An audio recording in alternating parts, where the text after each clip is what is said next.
Alright guys, nothing to see here, just another Blue Jays 1-run win. No big deal. Sorry, the score was what? Yeah, there's no one over there. That was strictly a bit. Blue Jays win 11-10 over the Los Angeles Angels of Anaheim, completing a 4-game sweep.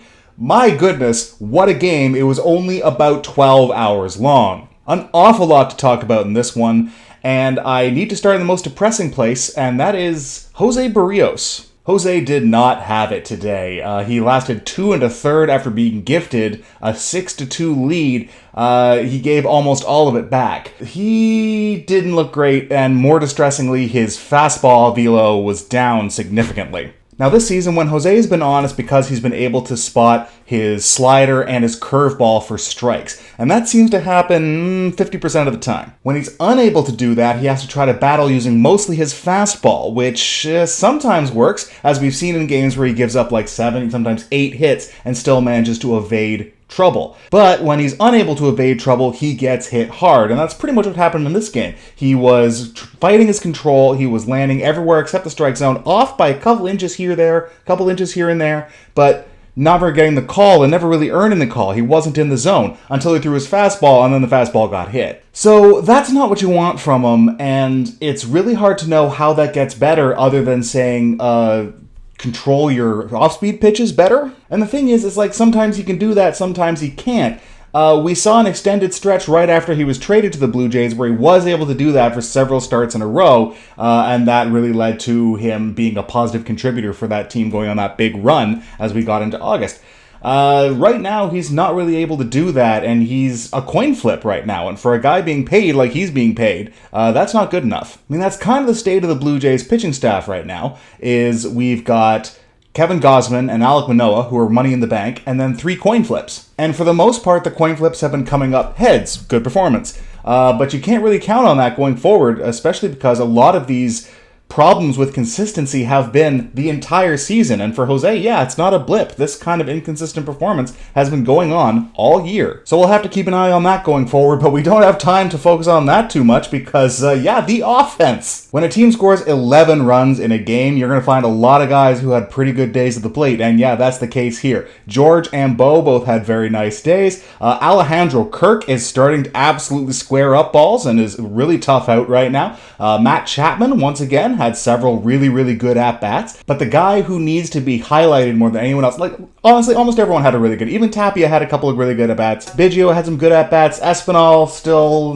maybe he's looking like he might need to be bumped down the order a little bit, but he had some good at-bats, it just didn't produce results. But the guy who needs to be talked about more than anybody else is Lourdes Gurriel Jr. My goodness, what a series for this guy. I mean, the feeling about Lourdes has been that he was awful for the first 2 months. And yeah, objectively speaking, he wasn't that great. But if you compare his numbers to the first 2 months last year, he was actually like a modicum better than he was last year, which surprised the hell out of me because he's felt useless for pretty much the whole first 2 months. But it was right about this time last year that Lourdes flipped the switch and became one of the hottest hitters on the planet. And if he did it again right now and was able to ride this momentum for the rest of the year like he did last year, wow, this offense looks a lot more dangerous. What I loved about this from Lourdes wasn't just that he was hitting the ball to all fields like he does when he's performing well. That's really good, and that's what you want in any hitter. You want a guy who can spread the defense out, is not predictable, and can use the whole field. That's all fabulous. What I loved about it is that he was covering both halves of the plate. His first double of the day, a 2-run double down the left field line, he was able to pull the ball from the inside part of the plate. That's a really difficult pitch to pull, and he was able to do it and squeeze it inside the bag where the fielder wasn't. It didn't look like he was trying to hit the ball too hard. It looked like he was just trying to cover the whole plate, and he was able to reach that inside fastball. That was really impressive stuff. His second double was slapped to the right-hand side, so again, using the whole field, but this was a breaking ball that hung up over in the outside part of the plate, and he was able to reach over and hit that with some authority too.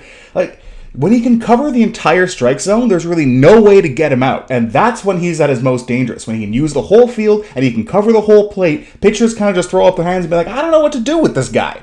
I have been advocating for him to be down in the lineup so we get some lower leverage at-bats until he figures it out. I'm convinced he's figured it out. It's time for him to be hitting 5th or 4th or somewhere up in the lineup to protect some of the bigger bats and give some relief to guys like Teo and Chapman so they don't have to do it because right now they're both, well, Chapman's picking it up, but Teo is still kind of struggling. But Put Lourdes up in the lineup. This is what I'm talking about. Put him up. He is now hot. He has now figured it out. He has flipped the switch. We're back to hot Lourdes for the rest of our lives. Let's go. Let's go. Let's go. Let's ride this. And Kirk's getting hot. And Bo's getting hot. And George is low key. Still kind of like my feeling about George is that he's not hitting right now, but the numbers, so yeah, he's hitting right now. The lineup's getting longer. It's getting deeper. It's harder to get these guys out. They're starting to get more protection all throughout the lineup instead of just one or two guys at a time. This is starting to creep closer to what we were envisioning at the start of the year. Now, about that starting pitching. And I know, just a bad outing from Barrios doesn't override anything, and it doesn't erase anything. He's still a really good pitcher when he's on, and so is Kikuchi, and I guess so is Ryu. I'm a little less convinced about that. But we still have Gosman, we still have Manoah. Those guys are still money in the bank.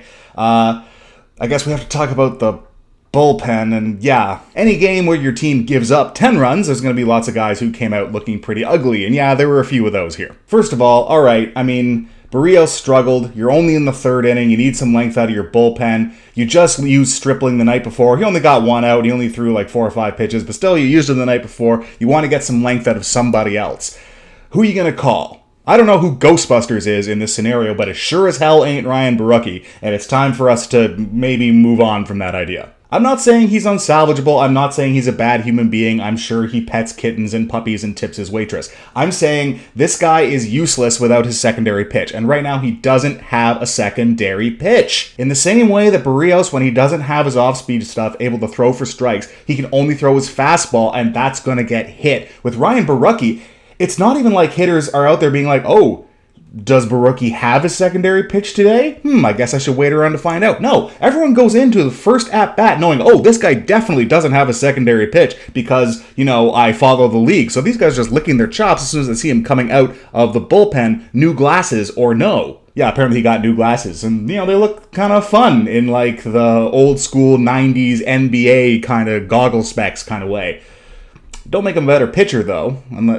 Can he get glasses for his slider? Is that a thing? Anyway, it's time to move on from the idea that we can use him in a Major League game. We can't. He needs to go down to AAA and figure out how to get a secondary pitch back, because right now he's just not competitive at the MLB level. Moving on. Adam Simber gave up a home run. That was pretty disappointing. But I mean, there's only a second home run he's given him all season and his first since opening day. Relievers aren't perfect. They're going to give up runs. Adams had a full body of work to this point in the Blue Jays uniform. That is superb. So, yeah, it's fine, Adam. You'll get him tomorrow. That's fine. No biggie, buddy. Jimmy Garcia with a clutch inning of relief pitching. He looked great. He looked gutty. This was a guy who was going up against the very heart of the Angels offense in a key position, like at a really pivotal point in the game where it could have gone either way. And he allowed Ohtani to get on base, mostly because I think he was unwilling to give that guy anything to hit. Ohtani is a monster, man. I swear to God, the Blue Jays made 2 mistake pitches to him all series, and both of them were in the seats. That guy's otherworldly. But he was able to navigate around Ward, who himself had a tremendous series. He was able to navigate around Trout. He was able to navigate around Walsh, who was a really tough out today. Yeah, Jimmy had a wonderful performance. Great job. Andrew Vasquez with easily his best performance as a Blue Jay. It was relatively quiet. He came in some tough circumstances, and he showed pretty well. The bar is so low for Andrew Vasquez that if he doesn't trip over his own feet on his way out from the bullpen, that's a win. This was a win plus. So great job, Andrew. Maybe try to be this good all the time. Stripling came out and he gave up a run. He gave you a little bit of length, so it was mostly what you kind of want from him. I don't know. It's hard to know when a guy pitches a little bit in the night before. Can you bring him back out? He didn't pitch much, but then again, it's like the whole warm-up routine and the whole idea of being a bullpen guy is that you pitch once, you rest once, you pitch once. Going multiple days in a row is oftentimes tough and oftentimes with diminishing results. So this was tough and some diminished results, and I guess that's a pass. I don't know. C-. And David Phelps, man. David Phelps. This guy, for whatever reason, he seems to always just be one of the last guys without a chair when the musical chairs of free agency goes around. And the Blue Jays are able to pick him up for pennies, and he's always money in the bank. He was great for us in 2019. We traded him for, I don't know, but we traded him for something and got something in return for a guy that we picked up off the waiver wire. And then we were able to get him back this year again for nothing. He's clutch. He is low heartbeat. He is ice cold in his veins. He is cliches on cliches, but he's a guy who, in a big moment when you need big outs and you want a guy to not shrink away from the moment, David Phelps is your guy. He is a massive piece of this bullpen and quietly underrated. I love you, David. Never change. On the whole, good day for the bullpen. Honestly, good day for the bullpen. It feels like it shouldn't feel that way because of all the leads that they let slip away, but I think that undervalues how good the Angels hit in this series. They battled through some really tough at-bats. They ground out a lot of really tough pitches. They were able to spoil a lot of good pitches. They were able to hit mistakes. Angels hitting was really good in this game. It was less so much the bullpen was bad, so much as the Angels hitters were right on it. You couldn't make a mistake with these guys, because if you did, they're going to hit it hard every time.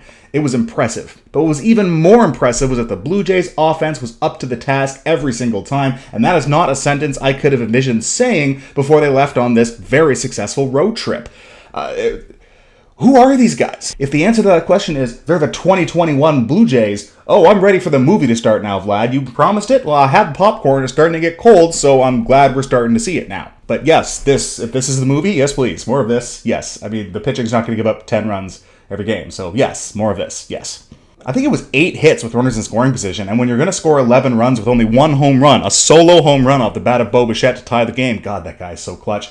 If you're going to do something like that, you've got to be able to hit with runners in scoring position, and today, the Blue Jays did a lot, and really impressively. And all throughout the lineup, too. It wasn't one guy absolutely torching it every time. It was pretty much everyone. Everyone was able to come through. This was a real feel-good, complete team win. And the fact that the Blue Jays swept this 4-game series on the road against a really tough opponent who still, at this point, has a better record than they do, and was able to do it on a run differential of +6?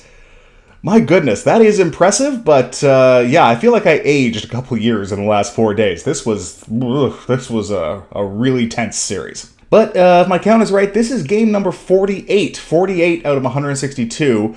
Game 54 is the third of the season mark, which is kind of like going to be the first check-in point. So far, so good for this team. I mean, the ability to win in one-run games. People have been talking about it as training for the playoffs, that when things get really, really tense down the stretch and in the playoffs, if you make it, tap on wood. Is this wood? This isn't wood.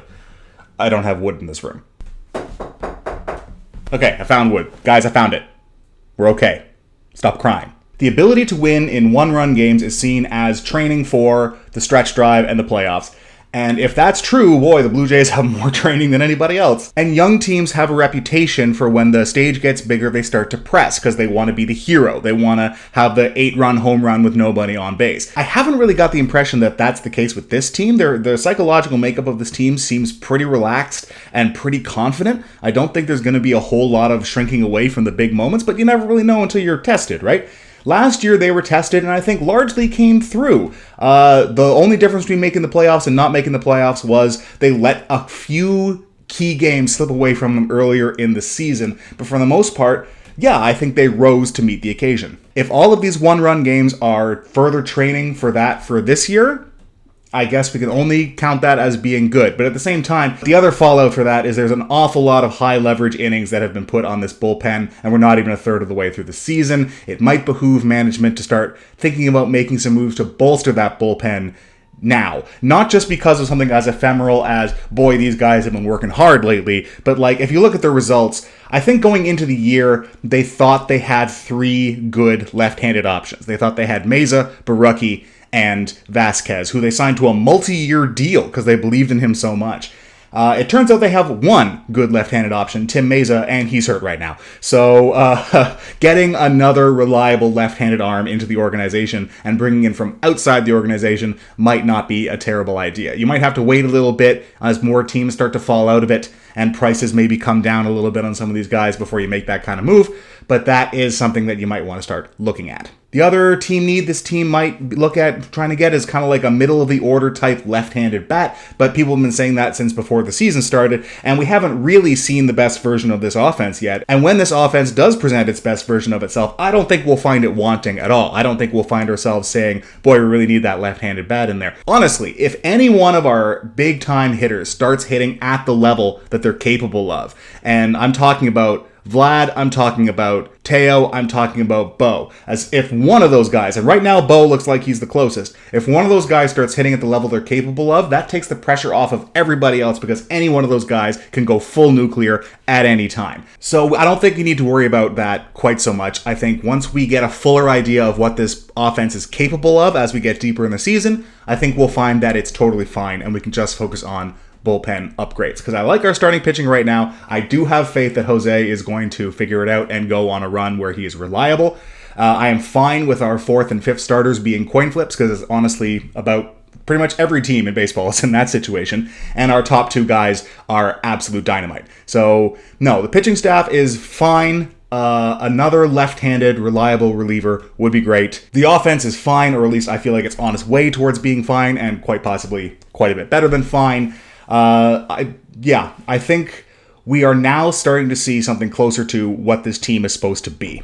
And once we've seen that for an extended period of time, I think we'll be able to have a firmer idea of what it is this team needs going forward. But right now, what this team needs is an off day because they used all of their relievers a whole lot in this series and they could all use a blow. So they're all getting on the plane and probably not moving very much for the next 24 hours. Next up for the Blue Jays is Kevin Gausman against Lucas Giolito of the Chicago White Sox in the first game of a series here at the Sky Dome. That should be a dynamite matchup. I called out Giolito in my season starting video as being a guy who the White Sox needed to kind of, let the rubber hit the road a little bit here, man. But it looks like he has watched that video and taken my advice. So you're welcome, Chicago fans. And Kevin Gausman, as we all know, is an actual demigod, so this is going to be a fabulous matchup, at least on paper. I think it will be. And I think it's going to be a pretty fun series because Chicago is a really good team that, like the Blue Jays, is still struggling to find itself and play its best baseball. Hopefully they, don't find it the next couple days, and then after that they can find it all they want. 4-game sweep, run differential of +6, a 4-game sweep in Anaheim that has literally never happened before for this franchise. Whew, what a time to be alive. That's it for me. I need to lie down. Thank you very much for watching this video. Thank you very much for watching this channel. I will see you the day after tomorrow for the first game of the Chicago White Sox series. Really looking forward to that. Whew, this team, man. This season's been quite a ride already. I can't wait for the next hill. See you guys then.